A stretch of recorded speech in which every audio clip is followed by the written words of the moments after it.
I was fired for refusing to sign one insignificant line. 24 hours later, that same line would freeze $140 million and leave Tyson Creed asking a question he never thought he'd have to. Before we go any further, please take a moment to subscribe to the channel if you find this story resonates with you. And let me know where you're listening from and what time it is there. I'm happy to connect with listeners from all over the world. Now back to that meeting room. Emily, we're not here to debate commas. That was how he opened the meeting. The boardroom was already tense, the $140 million contract projected across the glass wall like a done deal. Everyone was ready to sign. Everyone except me. I had spent 18 months building the risk system behind that contract, every safeguard invisible, every failure already accounted for. I didn't sit. That line stays. Tyson finally looked at me amused. You're holding up a $140 million deal.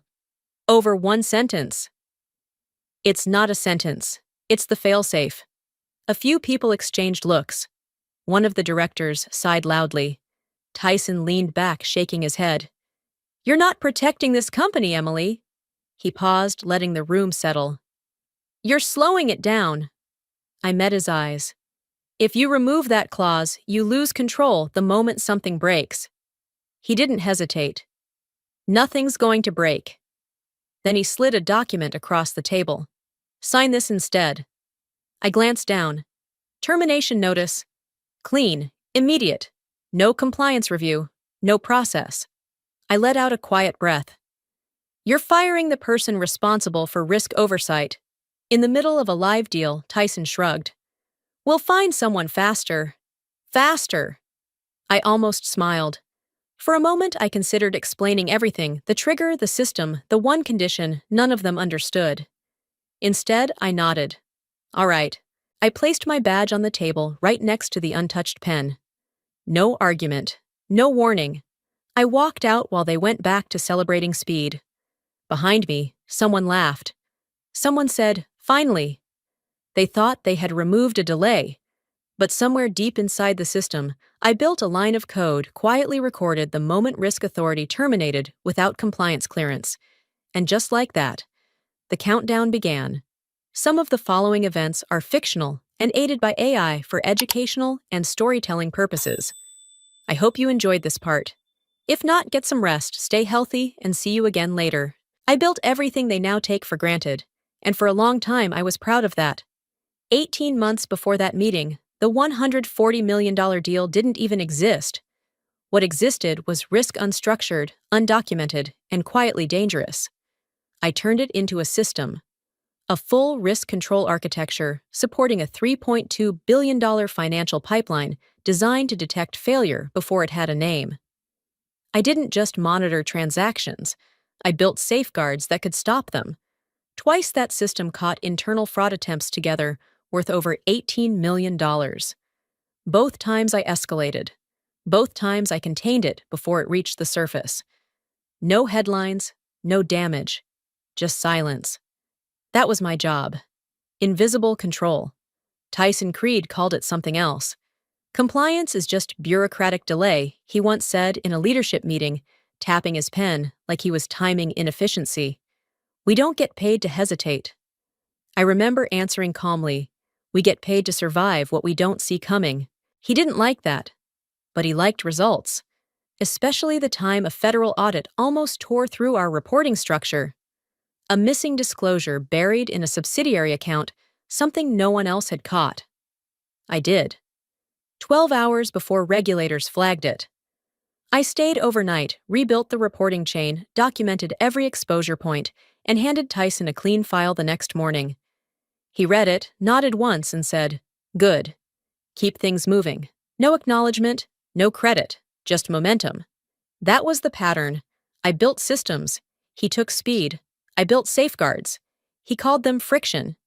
And somehow over time, that quiet pride started to shift into something else, because the more control I created, the more invisible I became. Until the day he looked at me across that table and decided I was replaceable. What he never understood, what none of them did, was that the system I built didn't rely on approval. It relied on conditions, and one of those conditions couldn't be overridden manually. I didn't feel anger when I got home. That surprised me more than anything. No shaking hands, no replaying the meeting, just a quiet, almost clinical stillness, as if my mind had already moved past the moment Tyson Creed slid that termination notice across the table. I set my bag down, poured a cup of coffee, and opened my laptop. Not my work device. That had been surrendered without hesitation. This was my personal machine, the one I used to model scenarios to test structures before they ever touched the company's system. The login screen felt familiar, grounded, predictable, unlike people.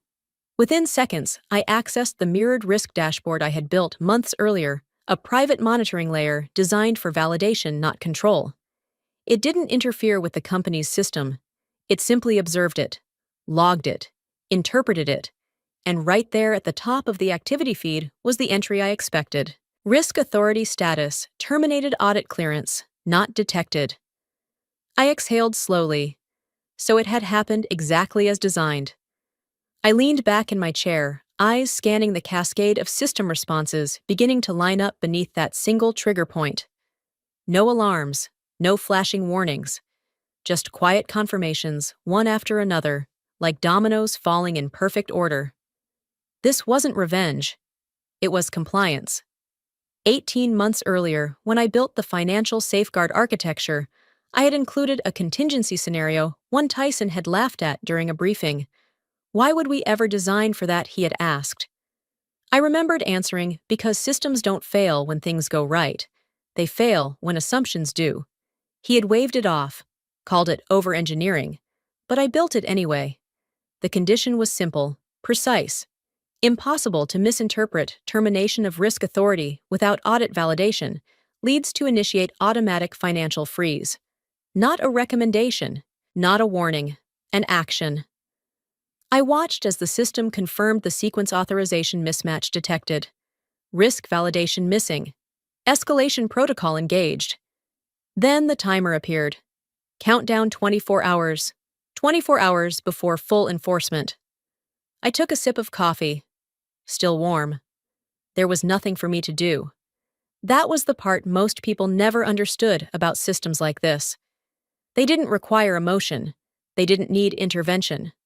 Once the conditions were met, they simply executed. No hesitation. No second guessing. I scrolled further down the log. Banking interface handshake pending. Transaction layer flagged for conditional hold. External audit node notified silent queue. Everything was moving exactly as it should. Outside, the city carried on like nothing had changed. Traffic lights cycling, people heading home, conversations happening in offices where no one yet realized what had already begun. Inside the company, I imagined the mood. Relief, probably. The obstacle removed. The process accelerated. Tyson reclaiming control of the room, pushing the deal forward with that same impatient confidence. Finally, someone would have said. I almost smiled. Because the system didn't care about momentum. It cared about integrity. And right now, integrity had been broken in the cleanest, most traceable way possible. I closed the dashboard and leaned back, letting the silence settle again. No calls yet. No messages. That would come later. For now, everything was still invisible. A trigger no one noticed. A condition no one remembered. A sequence already in motion. And the most important part, I wasn't required. I wasn't needed to activate anything, approve anything, or even acknowledge what was happening. The system didn't depend on me anymore. It only depended on what had already been done. I glanced once more at the clock in the corner of the screen. 23 hours, 42 minutes, 17 seconds. The countdown had already begun. And somewhere buried beneath layers of financial infrastructure and automated compliance logic, one decision made in a glass-walled boardroom was quietly expanding into consequences no one could stop. I took another sip of coffee. Then I closed the laptop. Because the outcome was no longer a question. It was a process. The first crack didn't sound like a collapse. It sounded like a delay. By the time my phone lit up the next morning, I was already awake, sitting at the same table, the same laptop closed in front of me, the same quiet stillness from the night before. I didn't rush to check the screen. I already knew what I would see. A message preview appeared first, then another, then 5 more stacked behind it. Internal alerts, escalation flags. One subject line repeated with subtle variations. Processing delay detected. I opened the first one. The language was cautious, almost polite. A temporary hold. A minor disruption in transaction validation. Nothing unusual, at least not yet. Systems hesitate all the time. That's what they're designed to do when something doesn't align. I took a sip of coffee and leaned back. Right on schedule. Inside the company, I could already picture the reaction. Not panic. Not yet. Just confusion, the kind that gets brushed aside in fast-moving rooms. Somewhere in that building, the CFO would have been the first to notice. Daniel Reeves didn't believe in coincidence. He believed in numbers, and numbers didn't delay without reason. I could almost hear his voice tight but controlled. Why is the transaction layer flagging validation issues? Pause. Someone scrolling, someone guessing. Then Tyson. Just a delay, he would say, dismissive, already irritated by the interruption. Push it through. That was always his solution. Speed over scrutiny, motion over meaning. But systems don't respond to authority. They respond to conditions. I opened my laptop this time, not because I needed to intervene, but because I wanted to watch. The dashboard confirmed what I already felt. Transaction request rejected. Validation layer unresolved. Risk authority inactive. The chain had started to tighten. One failed transaction isn't a problem. It's an inconvenience. But this wasn't just one. I scrolled. Second request rejected. Third flagged. Fourth blocked before execution. Each one tied to the same core structure, the same authorization pathway, the same missing element, me. I didn't smile, not exactly.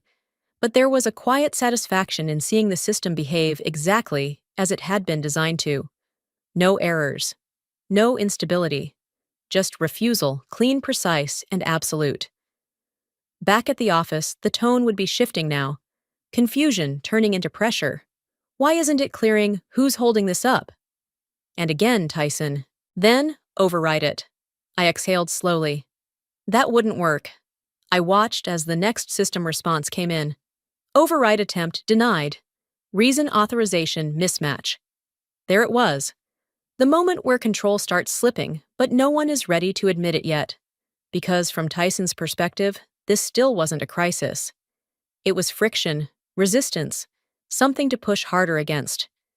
He had removed the obstacle. Now he was trying to force the path. What he didn't understand was that the path itself had changed. I pulled up the broader transaction map.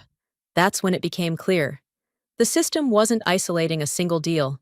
It was protecting the entire structure connected to it. Every dependent transaction, every linked payment channel was now being evaluated under the same condition. And failing. I sat up slightly, the calm still there, but thinner now, edged with something sharper. Because this was the moment it stopped being small. What started as a processing delay was expanding quietly logically into something much larger. A containment response. I refreshed the feed.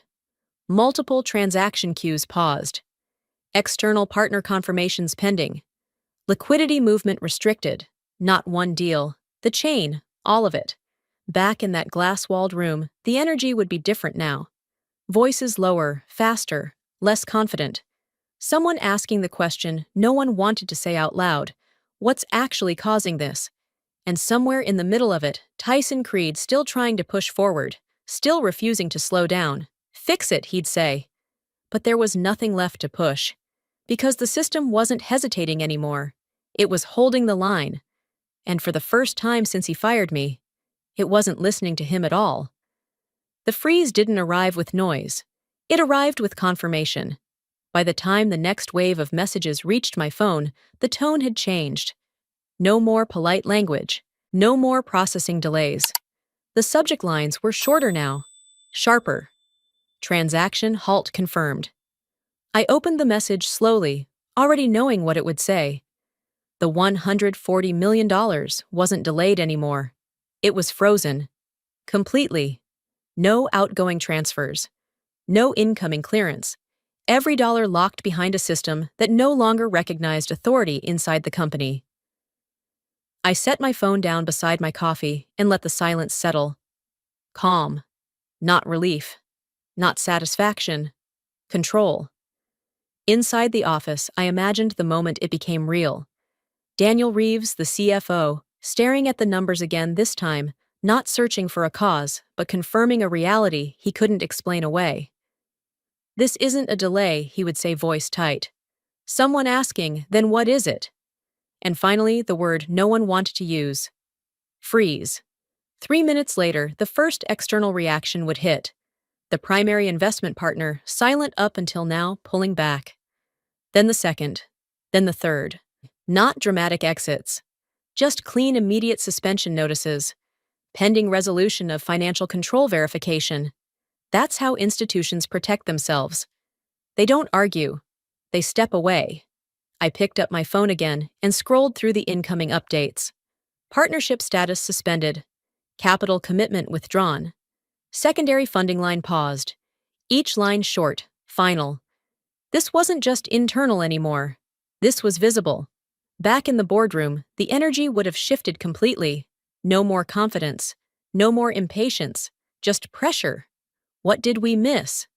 Why is this happening? And somewhere in the middle of it, Tyson Creed still standing, still trying to assert control over something that no longer responded to him. "Get legal in here," he would snap. And they would. Because when systems stop listening, people start reading contracts. I could picture it clearly. A senior attorney flipping through the agreement, scanning quickly at first, then slower. More carefully. Because something wasn't aligning. A pause. Another page. Then silence. Not confusion. Recognition. "Wait," the lawyer would say quietly. That's always how it starts. Not loud, not dramatic. Just a shift in tone. I opened my laptop again, not to check the system this time, but to revisit the contract I had written, line by line, exactly as it had been executed. There it was. The clause Tyson had dismissed. The one he called insignificant. The one tied directly to the system, now holding $140 million in place. Clear. Unambiguous. Enforced by design, not discretion. Only the original risk authority may validate and release financial control, following unauthorized termination conditions. I read it once, then again. No loopholes. No alternate pathways. No manual override. Back in the room, someone would have asked the obvious question. Who qualifies as original risk authority? And for the first time, the answer wouldn't be convenient. Because roles can be reassigned. Titles can be replaced. But origin, that doesn't transfer. I closed the document slowly. The calm was still there. But now it had sharpened into something colder. Because this was no longer about a system functioning correctly. This was about a system choosing who was allowed to fix it. And the company had already made that decision. They removed me. I picked up my phone again as another call came through. Unknown number. I let it ring. Then another. Then another. Faster now. More urgent. Because somewhere inside that building, someone had finally said it out loud. We can't unlock it. And someone else had followed with the only conclusion left. Then we need her. I didn't answer. I didn't need to. For the first time since that meeting, they understood exactly what they had done. They didn't remove a delay. They removed the only key. And now $140 million was sitting exactly where it was supposed to be. Locked. Waiting. For the one person they had already decided they didn't need. And that realization, that was just the beginning. If you think I was right to walk away, let the system enforce the very safeguard they chose to ignore and refuse to fix what they broke after firing me, then leave a 1 in the comments. I want to know how many of you would have done the same when control was the only real power left. The first time Tyson Creed called, I let it ring. Not out of spite. Out of timing. Pressure needs space to grow before it becomes leverage, and I could feel it building on the other end of that line. Tight, impatient, unfamiliar to a man who had never been told no by a system he couldn't override. The second call came less than a minute later. I answered on the third. Emily. His voice was clipped, controlled, but thinner than I remembered. Fix this, now. No greeting, no acknowledgement, just an order delivered like I still worked for him. I leaned back in my chair, phone resting lightly against my ear. You removed the only person who could. Silence. Not confusion, not yet. Calculation. Then we'll reinstate you, he said quickly. Temporary, just to clear the hold. I almost admired the efficiency. Not the decision, the instinct. Still trying to solve a structural failure with a shortcut. That's not how it works, I replied. Authority isn't a switch you turn back on after you break the system that validates it. His tone hardened. Don't make this more complicated than it is. It's already complicated, I said calmly. You made sure of that. In the background, I could hear movement. Voices, papers shifting, someone speaking too quietly to understand, but urgently enough to matter. He wasn't alone. Good. Emily Tyson said slower now, as if choosing his words more carefully. This situation is costing the company millions by the hour. I didn't answer immediately, because that was the first honest sentence he had spoken. I'm aware, I said. Then fix it. There it was again. The assumption. That control still sat where he had left it. That system doesn't respond to requests, I said. It responds to conditions. And what condition do you need? He snapped. Name it. I let the question settle. Then I answered. A valid risk authority terminated through proper audit procedure with full compliance clearance restored before any financial release is attempted. Silence again. Longer this time, because now he understood the shape of the problem, not the solution. The problem. That's legal language, he said finally. We can handle that. No, I replied. You can't. His voice sharpened. Don't tell me what I can't do. I'm telling you what the system won't accept. The line went quiet, but I could still hear the room behind him, voices rising now, overlapping, no longer controlled. Pressure turning into noise. Then he came back louder. If you don't cooperate, we will pursue legal action. There it was. The threat. Late. Predictable. Ineffective.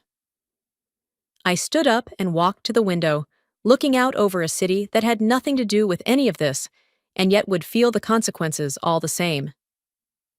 You're already in legal exposure, I said. Excuse me. You terminated a regulated risk authority role without audit clearance during an active financial execution window. I paused, then added quietly, that's not just a procedural mistake. It's a violation. He didn't respond immediately, because somewhere in that room, someone had just confirmed what I said. I could hear it in the shift, the way his breathing changed, the way the background noise dropped just slightly, as if people were starting to listen instead of react. You're overreaching, Tyson said, but the confidence was gone. We followed executive authority. Executive authority doesn't override compliance governance, I said. You know that. Another pause. Longer. He was searching now, not for control, for ground. You're saying this is my fault, he asked. I didn't hesitate. Yes. The word landed clean. No emphasis. No emotion. Just fact. The reaction on the other end was immediate, voices rising again, sharper this time. Someone saying something about liability. Someone else mentioning exposure. Tyson didn't mute the call. He didn't have time. Emily, he said, lowering his voice, trying again. What do you want? There it was. The shift. From command to negotiation. I turned slightly, watching my own reflection in the glass. I want nothing, I said. That's not how this works. It is now. He exhaled sharply. You're enjoying this. No, I replied. I'm respecting the system you chose to ignore. Another silence. Then quieter. We can resolve this. I nodded, even though he couldn't see it. Yes, I said. You can. How I let the answer come slowly, by proving the termination was compliant. He didn't speak, because now he understood the trap, not emotional, structural. You can't do that, I continued, because it wasn't. The line stayed open, no argument, no interruption, just the sound of a room realizing something irreversible. I walked back to the table, picked up my coffee, and took a slow sip. "You asked me to fix it," I said. A pause. Then, softer than anything he had said before, "Yes." I set the cup down. "I already did," I replied. And this time, when the silence came, it didn't feel like pressure anymore. It felt like control. The legal wall didn't go up all at once. It locked into place piece by piece, exactly the way I designed everything else. By the time Tyson ended that call, I was already moving, not emotionally, structurally. I opened a secure folder on my laptop, the one I had built long before any of this happened. Not for revenge, for documentation. For the day process would be ignored in favor of speed. That day had come. I forwarded the termination notice. The meeting logs.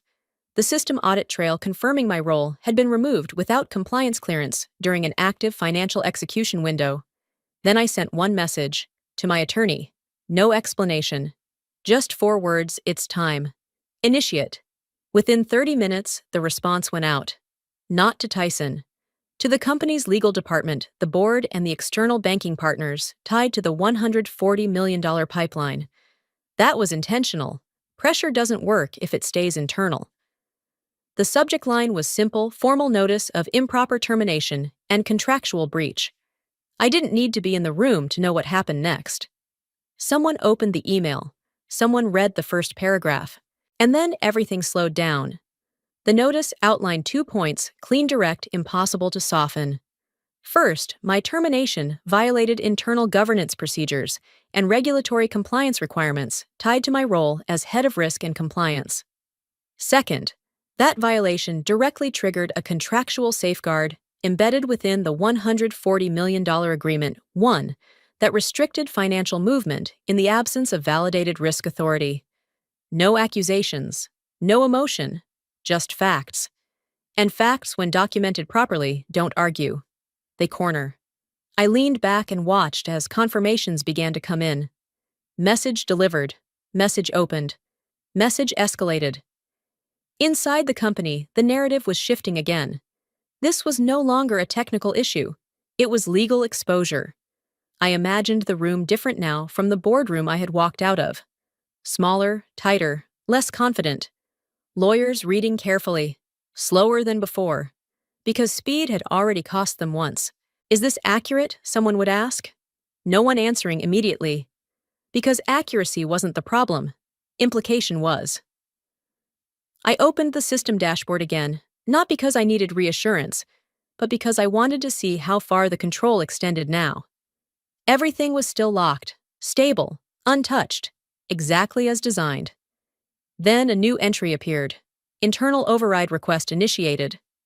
I paused. There it was. Desperation translated into action. Someone inside the company, probably IT, under legal pressure, trying to bypass the restriction, trying to force access back into a system that had already made its decision. I didn't move. I just watched. The system processed the request, checked authorization, cross-referenced authority levels, then responded. Override denied. A second later, another line appeared.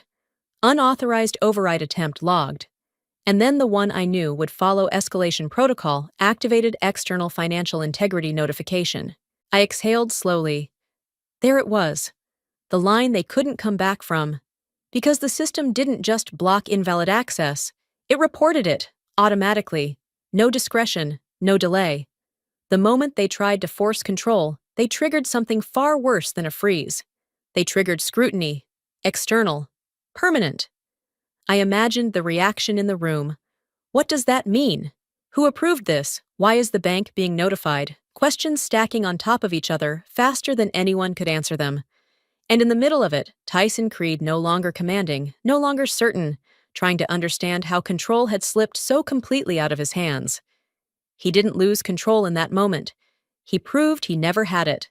I picked up my phone as another call came through. This time, I recognized the number. Corporate legal. I let it ring once, twice. Then I declined it. Not to ignore them. To establish position. Because at this point, this wasn't a conversation. It was a boundary. They couldn't restore my authority. They couldn't bypass the system. And now, they couldn't even act without creating more exposure. That's what a real control system does. It doesn't stop failure, it contains it. I closed the dashboard and stood up, walking slowly across the room. Calm, focused, certain. The company had tried to move fast. Now they were trapped in something much slower. Process, law, accountability. And every step forward they attempted only made the walls tighter. Because the system wasn't reacting anymore. It was holding. And for the first time, they weren't dealing with a person they could pressure replace or remove. They were dealing with structure. And structure doesn't negotiate, it enforces. That was the difference Tyson never understood. And now, it was the only thing left standing between him and complete collapse. The collapse didn't begin with a crash. It began with numbers shifting in silence. By the time I checked the market feed that morning, the damage had already started to surface. The company's stock was down 9% at open. Not catastrophic, not yet. Just enough to trigger attention. By midday, it dropped again. By the end of the second trading day, the total decline reached 18%. 48 hours. That's all it took for confidence to start dissolving. I didn't react. I observed. Because market movement isn't emotion, it's interpretation. And right now, the market was interpreting uncertainty, frozen capital, suspended partnerships, and a company that could no longer explain its own financial position. I opened a secondary report liquidity exposure. The numbers were tightening, not critical yet, but moving. Inside the company, the response escalated in parallel. An emergency board meeting was called, not scheduled, not planned, forced. I didn't need access to the room to understand the tone. This wasn't strategy anymore. This was containment. I imagined the long table, the same faces that had nodded along when Tyson dismissed me. The same executives who had chosen speed over structure, now sitting in silence, waiting. Daniel Reeves would speak first. He always did when the numbers stopped making sense. "We are bleeding cash," he would say, direct without decoration. No projections, no framing, just reality. And for the first time, that reality wouldn't be something Tyson could override. Because the system wasn't internal anymore. It was external, market pressure, partner withdrawal, regulatory visibility, forces that don't respond to authority. I scrolled through another set of updates. Capital reserves tightening, short-term liquidity under review, credit line stability flagged, each line small on its own. Together, a pattern. Back in that boardroom, someone would finally ask the question that should have been asked days ago. What caused this? Not how do we fix it? Not who's responsible, just the origin. And that's when the narrative would shift again. Because Tyson Creed still had an answer. She over-engineered the system, he would say. She built something rigid, something unnecessary. I could hear it clearly, the same tone, the same certainty. Blame repackaged as explanation. She refused to adapt, he would add. This is the result. I let out a slow breath. Predictable. Even now, he wasn't adjusting his thinking. He was defending it. But the room wouldn't respond the same way anymore. Because now the cost was visible. 18%, 48 hours, real numbers, real consequences. I refreshed the feed again. New alerts. Analyst downgrade issued. Investor call requested. Board escalation active. The pressure wasn't just building, it was layering. And layers create weight. I stood up and walked toward the window phone, still in my hand, watching the city move below, unaware of the decisions unfolding above it. Inside that room, the energy would be different now. Less noise, more focus. Because at a certain point, blame stops being useful, and responsibility becomes unavoidable. Daniel would speak again. This isn't a system failure, he'd say. It's a control failure. A pause. Then the next step. We need to address leadership exposure. There it was. Not direct. Not yet. But clear. I leaned slightly against the glass, letting that moment settle. Because this is where escalation becomes irreversible. Not when money is lost. When trust shifts. I checked one last update. Board vote status under consideration. No details, no outcome. But that wasn't necessary, because the direction was already set. Tyson didn't see it yet. He would still be talking, still explaining, still pushing the narrative that this was temporary, fixable, contained. But the board wasn't listening for solutions anymore.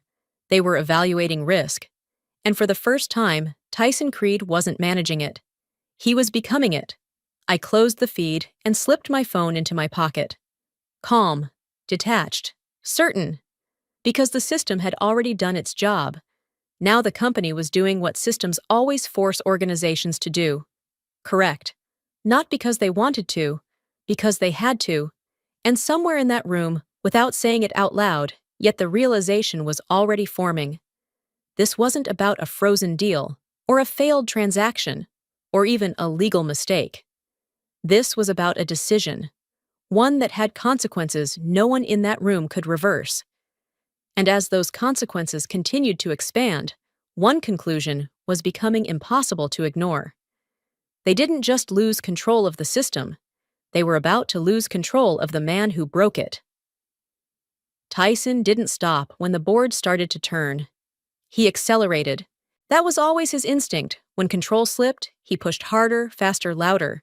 And this time, he chose the one path that guaranteed escalation. He tried to break the system.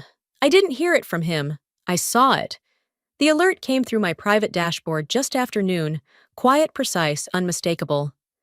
Privilege escalation attempt detected. I set my coffee down and opened the log. Someone inside the company, almost certainly an external IT contractor brought in under pressure, was attempting to reconstruct access credentials tied to my former role. Not restoring them, recreating them, a synthetic authority. I leaned back, a slow breath, settling into something sharper, controlled.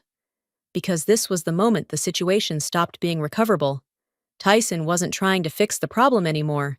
He was trying to bypass it. I watched the sequence unfold in real time. Credential mapping initiated. Legacy access pattern simulated. Authorization token generated. They were good. Whoever he hired understood systems. But they didn't understand mine. Because I hadn't built it to trust credentials. I built it to verify origin. And origin can't be forged. The system paused for less than a second. Then it began cross-referencing. Authority chain mismatch. Audit validation absent. Behavioral signature inconsistent. I exhaled slowly. There it was. The line they couldn't see. The difference between access and legitimacy. Back in the company, I imagined the room. Tighter now, more urgent. Screens pulled closer. Voices lower. Almost there, someone would say. We've replicated her access profile. Tyson standing behind them, arms crossed, watching the process like it was a race he intended to win. Good, he'd say. Push it through. Always the same instruction. Push. But the system wasn't designed to be pushed. It was designed to resist. I watched as the final step executed. Override request submitted. A brief pause. Then the response came back. Access denied. No hesitation, no delay. Just refusal. And then, exactly as I had designed it, unauthorized authority replication detected. I straightened slightly, because what came next wasn't a block, it was escalation. The system didn't just stop invalid access, it classified it, and classification determines consequence. Another line appeared. Fraud risk protocol initiated. That was the moment everything changed. Because inside a closed system, you can contain mistakes. But once a system flags something as potential fraud, it doesn't stay inside. It moves outward, automatically. I watched the next sequence trigger. External banking interface notified. Transaction integrity status compromised. Compliance alert transmitted. Clean, immediate, irreversible. Back in that room, the reaction wouldn't be quiet anymore. What just happened? Why is the bank flagging this? Who authorized this override? Questions firing faster than answers could keep up. And in the center of it, Tyson Creed no longer pushing, no longer certain, realizing that the system hadn't just rejected him, it had reported him. I stood and walked toward the window again, The city below unchanged, indifferent to the line that had just been crossed. Because this wasn't technical anymore. This was legal. Fraud classification doesn't ask for context. It documents behavior. And behavior once recorded externally becomes evidence.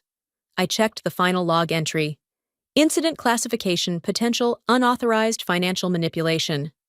There it was. The point of no return. Tyson hadn't broken the system. He had activated its highest level of response. And the system didn't escalate emotionally.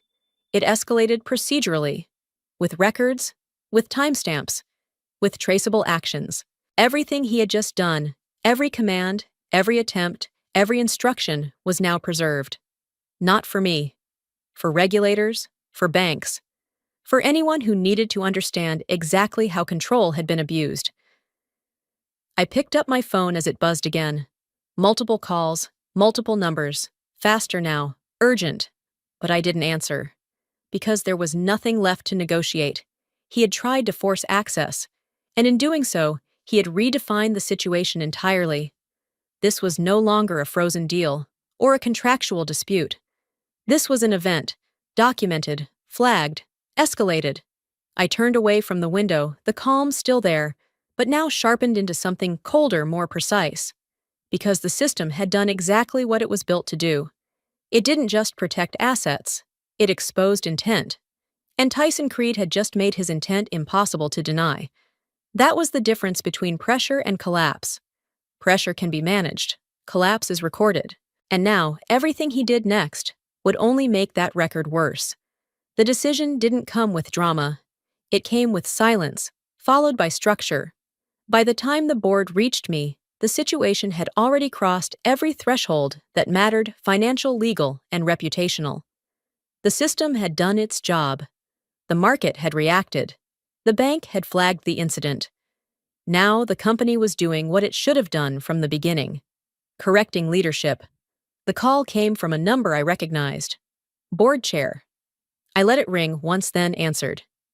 Emily, she said, her voice measured, composed, in a way that only comes after chaos has been acknowledged. We've taken immediate action. I didn't respond. Not because I didn't care. Because I already knew. Tyson Creed has been suspended pending investigation. There it was. Not emotional. Not personal. Procedural. Accountability finally catching up to authority. And I asked. A brief pause. We would like you to return. Immediately. We need you to stabilize the system. Of course they did. I walked slowly across the room, phone still at my ear, letting the words settle before I answered. You don't need me to stabilize it, I said calmly. The system is stable. Another pause. Careful this time. We need you to unlock it. There it was. Clarity. I stopped near the window, looking out again, not at the city, but at my own reflection. For the first time since this began, the power dynamic was completely visible. They needed something. And I controlled it. I'm listening, I said. That was all it took. The tone shifted immediately. Not authority, negotiation. We're prepared to reinstate you as head of risk and compliance, she said. Full authority restored. Effective immediately. I almost smiled. Reinstate. As if nothing had happened. As if authority could be broken and returned without consequence. That position no longer exists for me, I replied. Silence. Not resistance. Recalibration. What are your terms? She asked. Direct. Practical. Finally aligned with reality. I turned slightly, setting my coffee down, grounding the moment. New contract, I said. Independent authority structure. Full control over risk governance system access and financial validation protocols.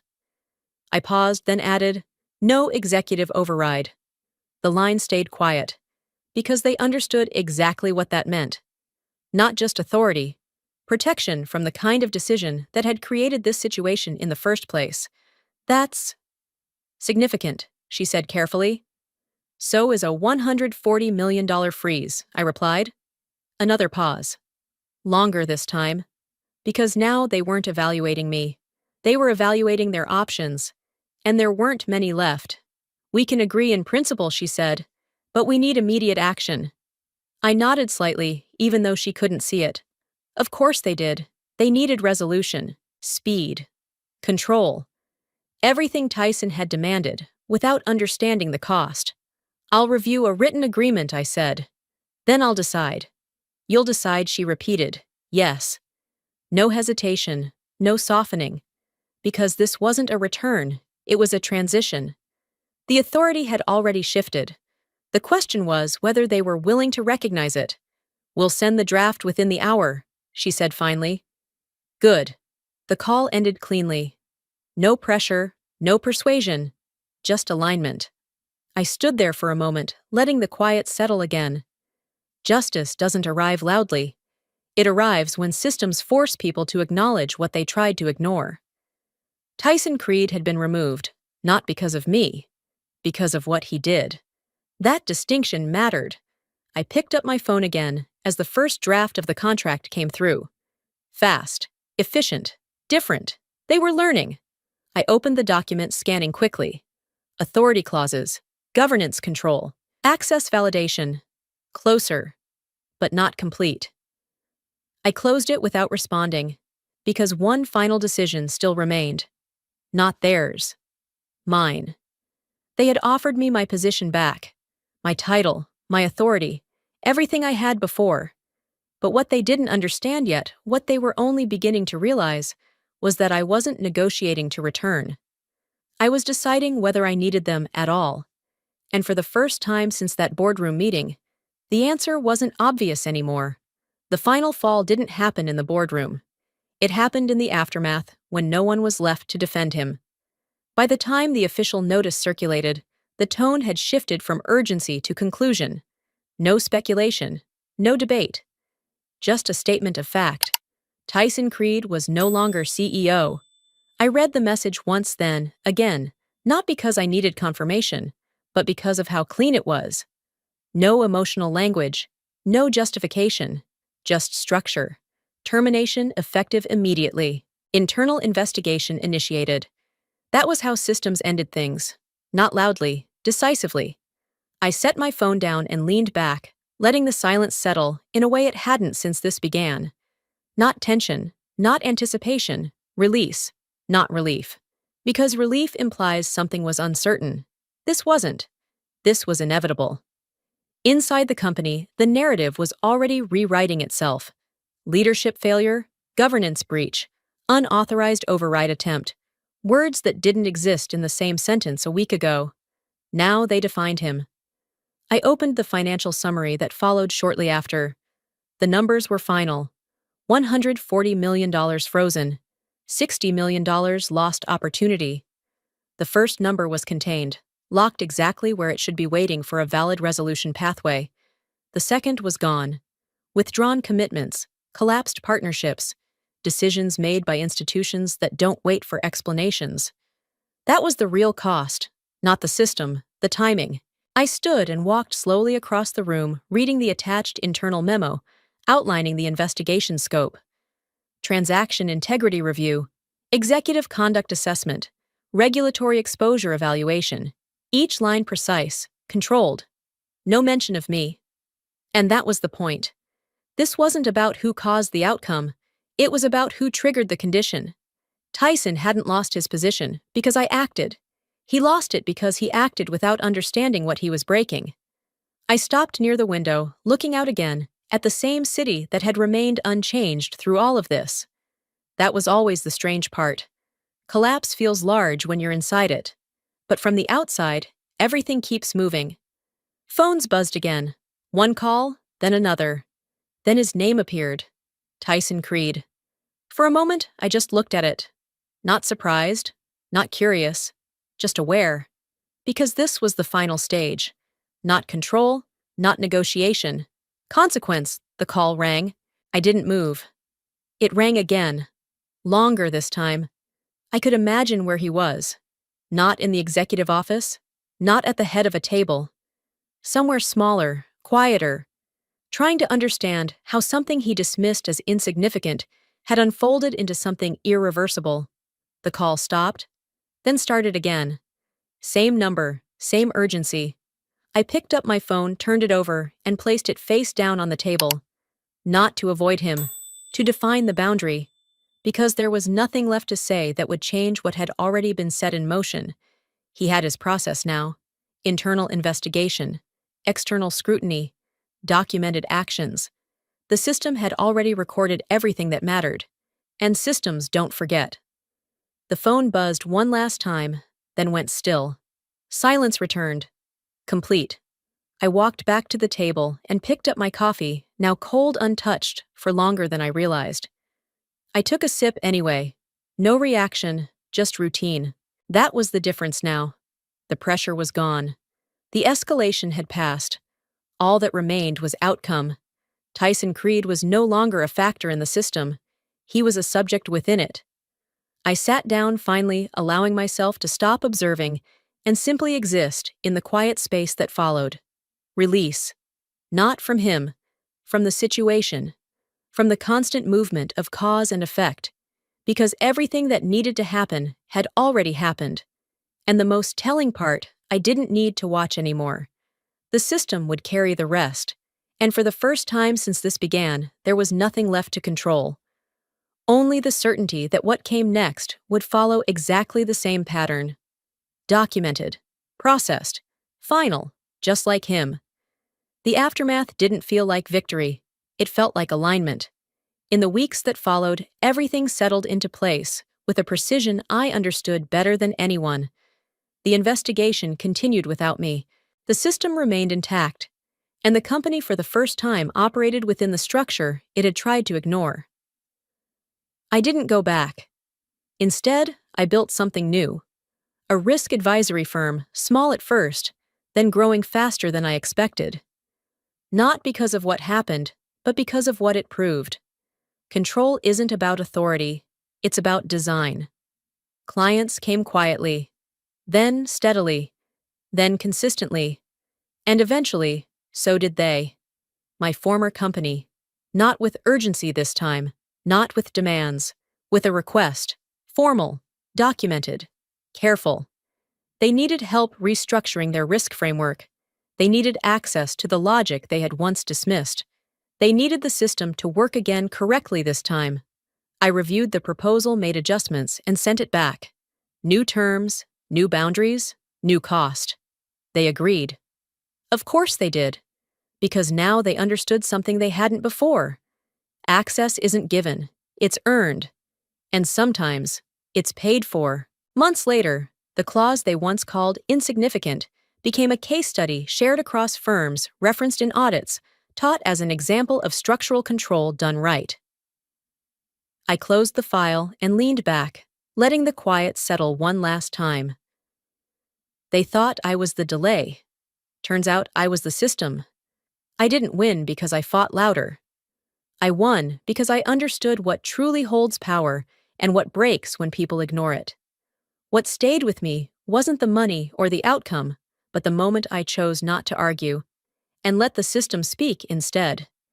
If you were in my place, disrespected, dismissed, pushed aside, would you react, or would you hold your ground and let your work prove its value? That choice matters more than any title.